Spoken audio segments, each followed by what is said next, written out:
afternoon. I'm going to try to show you a little bit about how to make Vareniki, which is a special German dish that our family particularly liked, that my dad, who was raised in North Dakota and was a third generation of people who had immigrated to the United States, and it was one of the dishes that were particularly a favorite of our family. And Mom and Dad would often make these for pretty many times during the year. But eventually it became something that the only people who made them anymore were Mom and Dad, and I had Dad teach me how to do it, and Mother was pretty good at helping with this one. She had learned well how to make these cheese pockets, as the American wording for it would be. So I'm going to try to show you a little bit about how to doing it. It became a Christmas favorite, and that's why you see us doing it here this afternoon when we're celebrating Christmas with our family, because it became a traditional meal later on because everybody liked to have it. We start with a dough that is a dough that would be very similar to a noodle dough, maybe an egg noodle dough, although much softer, and it doesn't get hard. And we will be putting that together and rolling it out to make a pocket where we'll form it and put cheese into that pocket. Now that cheese is a little difficult to get today. My parents would make it with homemade cheese. They had a cow and they made cottage cheese, and when you make cottage cheese directly from the milk, it is not creamy. Look at your boxes of cottage cheese and you're going to see it says creamed cottage cheese. Well, you have to get that cottage cheese before that cream's added to get a good cheese for these cheese pockets. So the best thing that I have found to duplicate that would be a ricotta cheese, which is a dry cheese.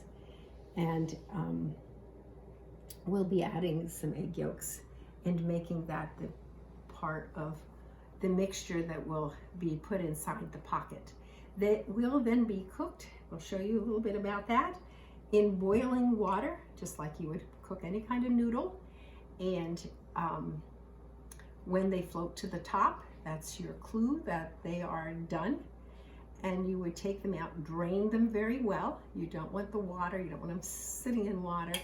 And then when it's time to serve, our family liked to serve it with what we called a milk gravy. And we will show you a little bit about that. But it's a very traditional favorite.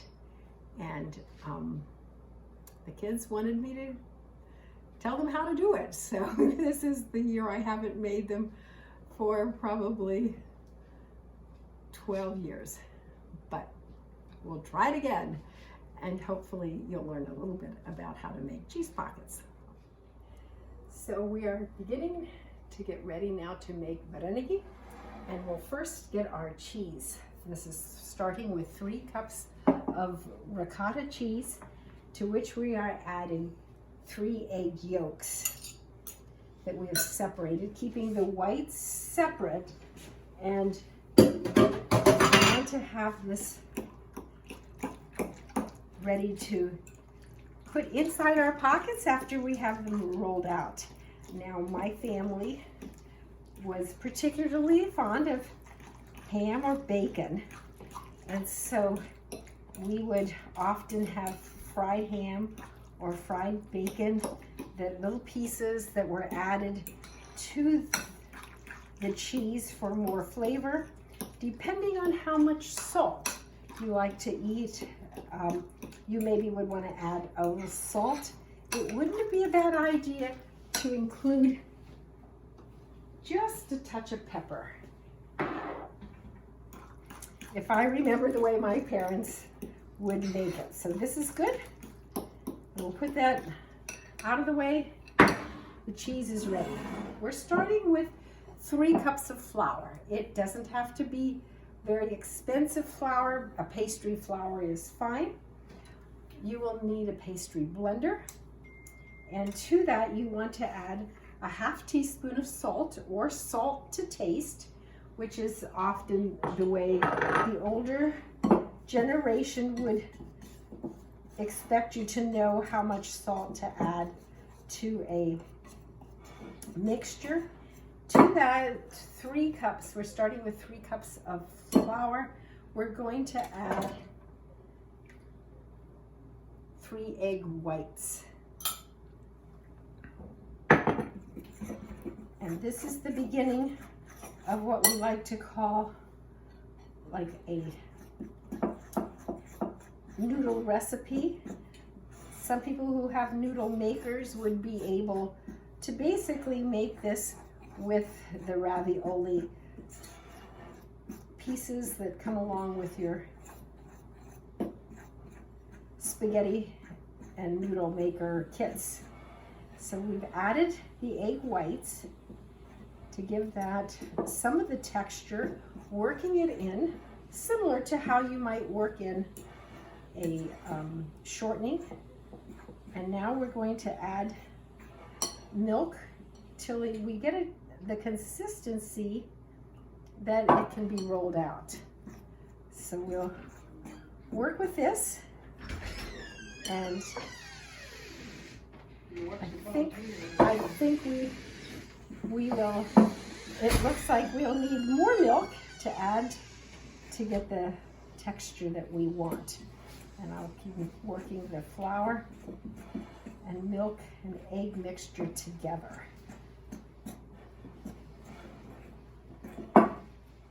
Okay, I have added enough milk for that amount of flour, 3 cups of flour, about 3/4 cup of milk. And I'm working it in, kind of kneading it, except not the way you would knead dough, but just so that I have a workable piece. And we won't roll it all out at one time, so let's divide it in at least half. So we have it ready. Got a little bit more, and in the meantime, over on the stove, I have put a pot of water on to begin to get hot, and this water will boil, and that is where we're going to cook the cheese pockets later. And here we will be making a milk gravy, and starting with a 1/2 cup, which is a stick of butter. In preparation for making the cheese pockets, I have taken a piece of wax paper and floured it so that the cheese pockets do not stick to the pan when I go to put them into the boiling water. And now we are ready to flour the bottom of the table, as well as to flour the rolling pin so it doesn't stick. And we will now be ready to roll out the dough. We're going to want to roll it less than 1/4 of an inch thick. We don't want it too thick, but we'll work on it here a little bit, at least 1/4 of an inch. Notice it does want to kind of shrink back and forth, but it's coming along well. Okay, now the dough has been rolled out to make a thin consistency, and we're going to take the mixture with the cheese and put a bit of cheese down here at the bottom, and then fold it over. And that's how we make the pocket. And I'm going to take a bowl that doesn't have a very big edge and cut it like that. It also helps then afterwards if you squeeze the edges together. You really hope that it's not going to open while it's boiling. Sometimes they do, but pinch it nice and tight. And now I'm going to put it over here in my prepared pan, and it'll be ready to put in boiling water when the water comes to a boil, and we're ready to start to cook our cheese pockets, our vareniki. Now the dough that has been left from rolling out. We've gotten 6 from that particular amount of flour. I want to pinch it well so that it will all stick together, and I can probably make at least 2 more. Again, flour your board, flour your rolling pin, and we'll roll it out. If you find that while you're working with this, your cutting, whether it's a cup or a bowl, is starting to stick, roll that also in your flour just to get a little bit of flour to keep the dough from sticking. Now I picked up the rest of the dough that was in the bowl, the other half, and now I'm going to knead it to try to make it nice and smooth and get it ready to roll out. It's been getting dry, and so it's a little harder, but it'll be fine. It will make the dough just very well. Not a problem. Just need to work a little more with your hands. We will continue to roll this and get it out nice and straight and flat, 1/4 inch or less, and we will continue this process of making the cheese pockets and getting them ready to boil. The cheese pockets are ready. We have the water boiling, so we're about ready to start cooking some of the cheese pockets. I'll show you that in a minute, but in the meantime, over here in a skillet, we will take a stick of butter, which is a 1/2 cup of butter, and melt it. Make sure there is nothing in the pan, and as far as any liquids, all we want right now is melted butter for the first step. Then we are going to add equal parts of flour. So it's a 1/2 cup of butter. We're going to add a 1/2 cup of flour, and possibly even up to an extra 1/4 cup to begin our gravy making with milk. The water is boiling. I'm going to add about a 1/2 teaspoon of salt.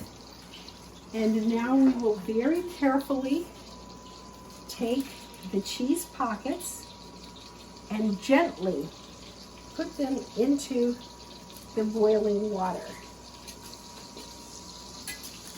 And you can see they will begin cooking right away. They need to have water space around them. So we have 4 in there right now.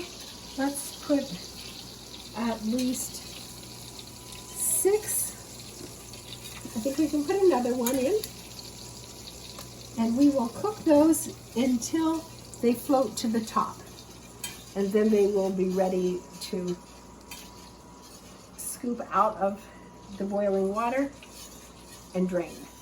So while we were waiting for the explanation about the Vareniki going into the pot, we've unintentionally ended up with a brown butter base, which is fine for starting a gravy. In some cases it might provide a preferred addition of flavor, and we're about to add the 1/2 cup of flour. Now we just basically have to keep it moving so that none of it burns, and this requires a lot of attention and a lot of wrist action and constant movement.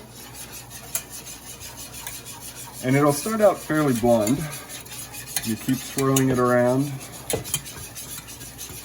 This would be the same as making a roux to start a gumbo,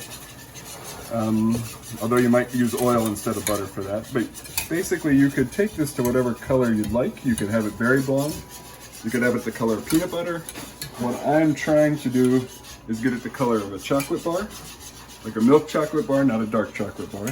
And there are hazards to this job because you can be caught by little pieces that are flying in the air. Gumbo makers call that getting hit with Cajun napalm.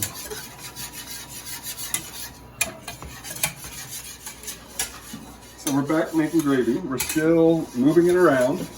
The heat's at about a 6 or 7 right now. You just keep moving it while it browns up underneath. You can start to smell the browning flour.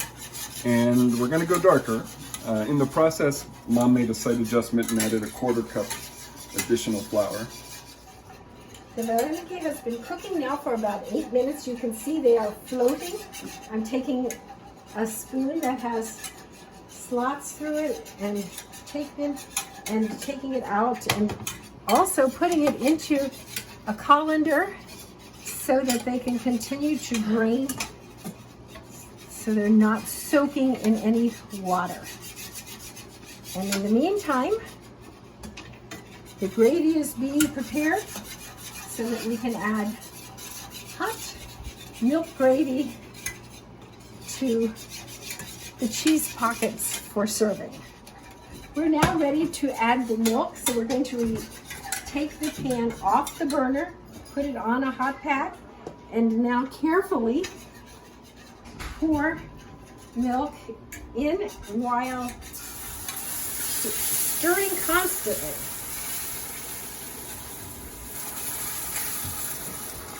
You want to stir constantly to try to not have any lumps, and it will continue to stir to remove the lumps that have been created.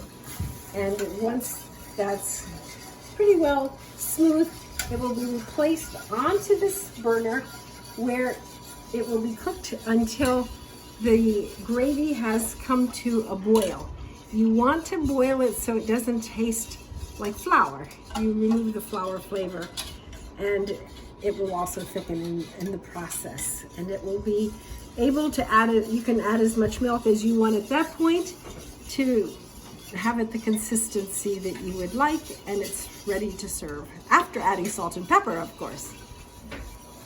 So after adding the milk, working on it on the hot pad to try to get the lumps out, put it back on, turn the heat up, keep stirring all the time, waiting for it to thicken, and it's at this point that we can add sugar, we can add salt and pepper, and from there start to get toward the taste that we want and the consistency that we want for the final product.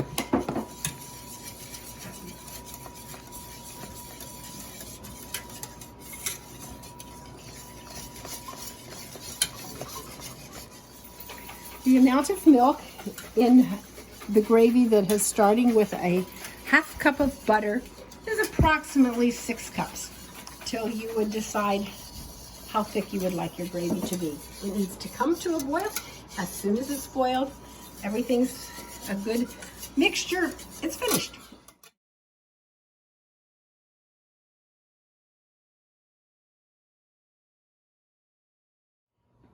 Dinner's ready, come to the table. Merry Christmas, we are ready now for our cheese pocket Christmas dinner. And so grateful for all the help to make it happen. Merry Christmas to your family as well. Here we are with the gravy over top of the cheese pocket. And there you can see the cheese is nicely formed inside the pocket and ready to enjoy. I think you should make that face for the camera. It was so